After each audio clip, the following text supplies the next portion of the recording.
राहुलचे आयुष्य आता एकदम रिक्त झाले होते. पण ही परिस्थिती काही एकट्या राहुलची नव्हती. प्रेमाअभावी अनघालाही त्रास होऊ लागला होता. तिचे जीवन म्हणजे फक्त यांत्रिक झाले होते. सकाळी उठून ब्रेकफास्ट तयार करणे, दुपारचे जेवण तयार करून बाजूला ठेवणे आणि कॉलेजवरून घरी परत आल्यावर रात्रीचे जेवण बनवणे, हा तिचा एकच यांत्रिक नित्यक्रम बनला होता. संवादाअभावी अनघाचे मन प्रेमासाठी रात्रंदिवस तळमळत होते. तुम्ही किती कृत्रिम असलात ते नैसर्गिक गरजा मारणे फार कठीण असते. अनघालाही तिच्या जवळ कोणीतरी तिला प्रेम करणारं असावं अशी तीव्र इच्छा वाटत होती, ज्याच्यासोबत ती आपल्या भावना शेअर करू शकेल आणि जो तिच्या आयुष्यातील पोकळी भरून काढू शकेल. तिचे मन आता एक साथीदार शोधू लागले होते आणि तिच्यासमोर PhDचा विद्यार्थी तिच्यापेक्षा 2 वर्षांनी लहान असलेला जीत समोर आला. ती स्वतःला जीतच्या प्रेमात पाडण्यापासून रोखू शकली नाही. शनिवार सुट्टीचा दिवस होता. घरातील घुसमटणाऱ्या वातावरणापासून मुक्त होऊन अनघा जीतला भेटण्यासाठी आणि PhDची चर्चा करण्याच्या बहाण्याने टेकडीवर आली होती. टेकडीमागचा सनसेट पॉईंट तरुण प्रेमी आणि नवविवाहित जोडप्यांसाठी योग्य असा होता. हा सनसेट पॉईंट अनघाचा फेवरेट होता. ती आणि राहुल अनेकदा एकांत शोधण्यासाठी याच सनसेट पॉईंटला येऊन बसायचे. रस्त्याच्या कडेला असलेल्या गुलमोहराच्या झाडाखाली असलेल्या बाकावर बसून तिने दूरवर नजर टाकली आणि राहुलसोबत घालवलेल्या अनेक क्षणांच्या आठवणी जिवंत झाल्या. राहुल आणि अनघा एकाच कॉलेजमध्ये शिकत होते. अनघा पोस्ट ग्रॅज्युएशन करत होती तर राहुल PhDला होता. कॉलेजचे अनेक लेक्चर्स बंक करून दोघंही तासनतास इथे येऊन एकमेकांच्या बाहुपाशात त्यांच्या भविष्याची स्वप्ने पाहत बसायचे. राहुल, हे माझे पोस्ट ग्रॅज्युएशनचे शेवटचे वर्ष आहे. त्यानंतर काय, आपण वेगळे होऊ. अनघा भरल्या डोळ्यांनी राहुलच्या छातीवर डोके टेकून म्हणाली. मग असू दे ना, कॉलेजचं शेवटचं वर्ष असेल, पण आपल्या आता शेवटच्या श्वासापर्यंत सोबत राहायचं आहे, राहुलने अनघाला घट्ट मिठी मारत म्हटले. काळजी करू नको सन्नू. हे बघ, तू पुढच्या वर्षी PhDला ॲडमिशन घे, म्हणजे आपण परत सोबत येऊ, राहुलने अनघाला सुचवले. वा, मस्त आयडिया. राहुल, माझे तुझ्या खूप प्रेम आहे. माझ्यापासून कधीही वेगळा होऊ नकोस. प्लीज, दुसऱ्या कुणालाही आयुष्यात स्थान देऊ नकोस. अनघाचे अश्रू थांबत नव्हते. माझ्यासाठी तूच सर्वस्व आहे सनू, असे म्हणत राहुलने तिच्या कपाळाचे चुंबन घेतले. जणू राहुलच्या PhDच्या सूचनेने अनघाला नवसंजीवनी दिली होती. बराच वेळ दोघे एकमेकांच्या पाहुपाशात बसून राहिले. दोघांचीही PhD झाल्यानंतर दोघांनी त्याच कॉलेजमध्ये असिस्टंट प्रोफेसरची नोकरीही लागली. त्यांच्यातील प्रेम दिवसेंदिवस वाढत गेले. दोघांच्याही कुटुंबियांना हे जेव्हा कळाले तेव्हा त्यांनाही फार आनंद झाला. त्यांच्याकडून दोघांना कसलाही विरोध झाला नाही. थोड्या दिवसांनी दोघेही लग्नाच्या अतूट बंधनात बांधले गेले. अनघाच्या सासरच्या घरात हे दोघे, सासू सासरे आणि धाकटा भाऊ असे कुटुंब होते. अडचण एवढीच होती की घर अगदी लहान होते. त्यात राहुलचे आईबाबा थोडे जुन्या विचारांचे होते. अनघा आणि राहुलचे बाहेर जेवणे, रात्री अपरात्री बाहेर भटकणे त्यांना पसंत नसायचे. अनघा आणि राहुल सकाळी एकत्र कॉलेजला निघायचे आणि थेट संध्याकाळीच घरी परतायचे.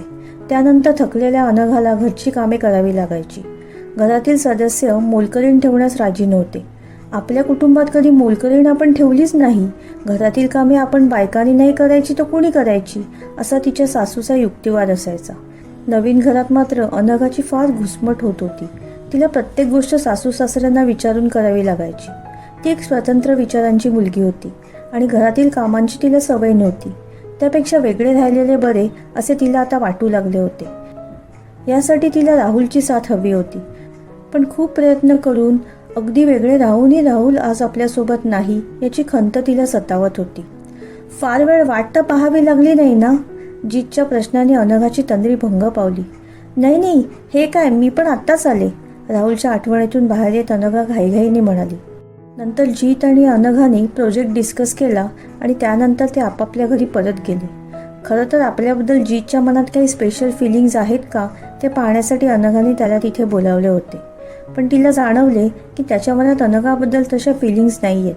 जीत स्वतः त्याच्या एका वर्गमित्राच्या प्रेमात आकंठ बुडाला होता. अनघा आता हिरमुसली. या रोमॅन्टिक अशा संध्याकाळी ना तिचा नवरा तिच्यासोबत होता, ना तिच्या एकतर्फी प्रेमातला प्रियकर. ती आता आयुष्यात एकटी पडली होती, अगदी एकटी आणि एकाकी. भावनाशून्य आणि संवादहीन आयुष्य जगत असताना राहुल आणि अनघा एकमेकांसाठी अनोळखी झाले होते. जे एका घरात राहत तर होते, पण एकमेकांसाठी त्यांचे काही अस्तित्वच नव्हते. एक दिवस ब्रेकफास्ट झाल्यावर दोघेही आपल्या मोबाईलला चिकटून होते. त्यावेळी त्या दोघांचे कॉमन फ्रेंड्स अमन आणि नीता त्यांना भेटायला आले. दोघेही महापालिकेत सेवेत होते. अनघा आणि राहुलप्रमाणेच त्या दोघांनीही प्रेमविवाह केला होता आणि ते खूप आनंदी होते. चौघेही लॉनमध्ये बसून छान गप्पा मारू लागले आणि दुपारी जेवून अमन आणि नीता आपल्या घरी गेले. पण संवादादरम्यान दोघांनाही अनघा आणि राहुलमध्ये काहीतरी बिनसल्याचे लक्षात आले. बाहेरून लोकांकडूनही त्यांनी या दोघांबद्दल बऱ्याच अफवा ऐकल्या होत्या, पण त्या आता खऱ्या असल्याचे त्या दोघांच्याही लक्षात आले. घरी पोचल्यानंतर दोघांनीही अनघा आणि राहुलचे नाते वाचवण्यासाठी काय करता येईल याबद्दल एकमेकांशी चर्चा केली. त्यांनी दोघांच्या मनात नक्की काय चालले आहे ते पाहण्यासाठी दोघांशी वेगवेगळे बोलायचे ठरवले. त्या दिवशी संध्याकाळी त्यांनी राहुलला चहासाठी बोलवले. चहा पिताना अमन बोलू लागला, राहुल, काय झालं तुम्हा दोघांना? तुम्ही दोघेही असे जीवन का जगतायत? कसल्या नरक यातना भोगतायत? आमच्यापासून काही लपलेले नाही. खरं सांग, नक्की काय झालंय? अनघाने माझे आयुष्य उद्ध्वस्त केले रे. आता एकत्र राहणे एकदम कठीण आहे. राहुलने आपल्या भावना व्यक्त केल्या आणि मग ओक्साबोक्शी रडू लागला. अरे राहुल, होते असे आयुष्यात कधी कधी. अजून काही संपलेले नाही. तुम्ही दोघे अद्याप एकत्र आहात, बरोबर ना? नीताने स्पष्ट केले. कसले घर आणि कसले एकत्र राहणे? अनघाने तर घराचा नरक बनवला आहे, राहुल चिडून म्हणाला. प्रेमात मोठी शक्ती असते राहुल. जर तुमचे प्रेम खरे असेल तर एकमेकांपासून तुम्ही कधीही दूर जाऊ शकणार नाही. काळजी करू नकोस, आम्ही अनघालाही समजावू. अमन समजावणीच्या सुरात बोलला. नाही, आता मला सहन होत नाही. मला आता माझ्यासाठी दुसरा जोडीदार शोधावा लागेल, राहुल तुटकपणे म्हणाला. हे सोपे नाही आणि हा अन्याय आहे राहुल. तुला घरी बायको आहे आणि तुझ्या आईबाबांना, छोट्या भावाला काय सांगशील तू याबद्दल?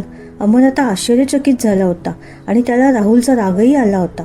असली कसली बायको आहे रे माझी, जी माझ्याशी धड बोलतही नाही? शेवटी मी पण एक माणूस आहे ना. मलाही प्रेम हवे आहे, मलाही शारीरिक गरजा आहेत. मी कुठे जाऊ? मी आता माझ्यासाठी जोडीदार शोधायला सुरुवातही केली आहे, राहुलने आपले स्पष्टीकरण दिले. अरे राहुल, बायको काय फक्त ह्याच्यासाठी असते का? जरा विचार कर. दुसऱ्याला इम्प्रेस करण्यात आणि तिला आपली बनवण्यात तू जितकी मेहनत, पैसा आणि वेळ वाया घालवला असशील, त्यापेक्षा अगदी कमी वेळात अनघा आपोआप तुझ्या कुशीत येईल आणि तिलाही तुझी गरज आहेच की, नीता राहुलला समजावत म्हणाली. राहुल, तुझे खरे प्रेम तर तुझ्या घरातच आहे. मग तू बाहेर प्रेम शोधण्यात आयुष्य का वाया घालवत आहेस? एक्स्ट्रा मॅरिटल अफेअरचा काय भरोसा? मृगजळ निघाले मग? समाज आणि कायद्यालाही काही मर्यादा असतात. शेवटी नैतिकता नावाची पण काही गोष्ट असतेच ना. मित्रा, घरातल्या अनघा नावाच्या मुलीला तुझी मैत्रीण मानून परत नव्याने तिला पटवण्याचा प्रयत्न का नाही करत? शेवटी लग्नाआधी तू तिच्याशी खूप फ्लर्ट करत होतास की, असं म्हणत अमनने डोळे मिचकावले आणि इच्छा नसतानाही राहुल हसला. परत बायकोसोबत प्रेम करण्यात कुठलाही धोका नाही आणि समाज आणि कायद्याची भीती देखील नाही, अमन म्हणाला. यावर सर्वजण मोठ्याने हसले. अमन पुढे म्हणाला, राहुल, असे चढ उतार तर प्रत्येक कुटुंबात येतच राहतात. याचा अर्थ असे नव्हे की परिस्थिती हाताळण्याऐवजी तू दुसरा साथीदार निवडावा. हो, असे का? मग समजा मी जर तुला सोडून गेले तर तू काय करशील? नीताने अमनला गमतीने विचारले. मग मॅडम, आम्ही तुमची विनवणी करू, तुमची समजूत घालू, तुम्हाला पकडून आणू, तुम्हाला फसवू, किडनॅप करू, काहीही करू, पण तुम्हाला आमच्यापासून वेगळे होऊ देणार नाही. तुझ्याशिवाय माझं आयुष्य काही आयुष्य आहे का? अमनने नीताच्या हाताला जोरात चिमटा काढत विचारले. ऐक गो, अशा परिस्थितीत तुझ्या प्रेमाच्या जाळ्यातून सुटण्याची हिंमत कोणात आहे? नीता कळवळून पण हसत म्हणाली. अमन आणि नीताच्या घरातून परतताना राहुलला खूप हलकं वाटत होतं. एक मोठं ओझं डोक्यावरून उतरल्यासारखं त्याला वाटलं. दुसऱ्या दिवशी अमन आणि नीताने अनघाला देखील संध्याकाळच्या चहासाठी एकटीला बोलावले, पण त्यांच्या राहुलसोबत झालेल्या संभाषणाबद्दल तिला काही सांगितले नाही. हे बघ अनघा, तू अशी घुसमटून का जगतेस? काय प्रॉब्लेम आहे? चहा पिता पिता नीताने अनघाला विचारले. नीता, राहुल आता पूर्वीचा माझा राहुल राहिलेला नाहीये. पूर्णपणे बदललाय ग तो. अनघाच्या डोळ्यात पाणी आणि आवाजात वेदना होती. नीता म्हणाली, तसं नाहीये ग. तुम्ही दोघे एकमेकांकडनं अवास्तव अपेक्षा ठेवतात. राहुल तुझा छळ करतो का? तुझ्यावर अन्याय करतो का? तो घरची जबाबदारी टाळतोय का? अमनने अनघाला एकाच वेळी अनेक प्रश्न विचारले. नाही, तसे काही नाही. ह्यातले तो काही करत नाही. घरातल्या कुठच्याही जबाबदाऱ्या तो टाळत नाहीये. पण माझे त्याच्यावरचे प्रेम संपले आहे. माझ्याही काही इच्छा आहेत, अपेक्षा आहेत. कधी कधी मलाही असं वाटतं की कोणीतरी असावं ज्याच्यासोबत मी माझं मन हलकं करू शकेन, अनघा रडत म्हणाली. हे बघ अनघा, तुमच्या दोघांच्या मनातील एकमेकांबद्दलचे प्रेम काही कमी झालेले नाहीये. पण अहंकारातून जन्मलेली ती एक वाळवी आहे जी तुम्हा दोघांनाही खात आहे. त्यामुळे तुमच्या दोघांच्या आयुष्यात पोकळी निर्माण झाली आहे आणि पोकळी भरून काढण्यासाठी तुम्हा दोघांनाही दुसऱ्या जोडीदाराचं आकर्षणही आहे.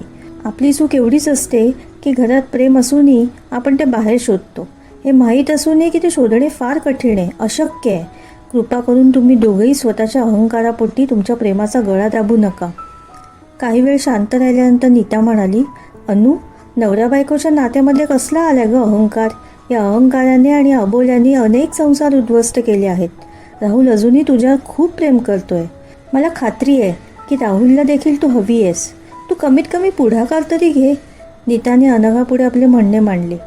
नाही ग नीता, मी आता हे नाही करू शकत, अनघा निराशेने म्हणाली. अगं अनु, जरा राहुलला समजून तरी घे. तू एक पाऊल पुढे तरी टाकून बघ. राहुल बघ कसा धावत येतो मग तुझ्याकडे. तू फक्त त्याच्यावर प्रेमाचा वर्षाव कर आणि मग बघ राहुल जन्मभर फक्त तुझाच होऊन राहील. हे सारे ऐकून अनघाला जरा बरे वाटले. अमन आणि नीताचा प्लॅन सक्सेसफुल झाला होता. अनघा घरी पोचली तेव्हा ती एका हरिणीसारखी आनंदी होती. तिने घरी येऊन पाहिलं तर राहुल बेडवर पडून होता. त्याच्याकडे पाहून अनघाच्या मनात त्याच्याबद्दल करुणा दाटून आली. तिचे डोळे पाण्याने डबडबले. कितीतरी वेळ ती चोरून त्याच्याकडे पाहतच राहिली. तो एखाद्या निरागस मुलासारखा वाटत होता. बऱ्याच दिवसांनी ती राहुलकडे असे पाहत होती, जो कधीकाळी तिचा प्रियकर होता, ज्याच्यावर ती जीवापड प्रेम करत होती. प्रेमात असतानाच्या सगळ्या आठवणी तिच्या डोळ्यासमोर तरळल्या. हा तोच राहुल आहे का ज्याच्याशिवाय मी एक क्षणही जगू शकत नव्हते? मग आता काय झालं? बऱ्याच वेळ अनिमिष नजरेने ती त्याच्याकडे पाहतच राहिली. प्रेमाच्या आवेगात धीर धरून ती त्याच्याजवळ गेली. राहुल झोपला होता. ती त्याच्या बाजूला पडून बराच वेळ त्याच्या चेहऱ्याकडे पाहत राहिली. शेवटी जीवनातील आनंद हिरावून घेणाऱ्या छोट्या छोट्या गोष्टीतून निर्माण होणाऱ्या अशा अहंकाराचा उपयोग तरी काय? खरा विजय हा एकमेकांप्रती असलेल्या प्रेमातच आहे, अहंकारात नाही. भावनेच्या भरात तिने राहुलला घट्ट मिठी मारली. राहुल दचकून उठला. अनु, तू? काय झालं ग?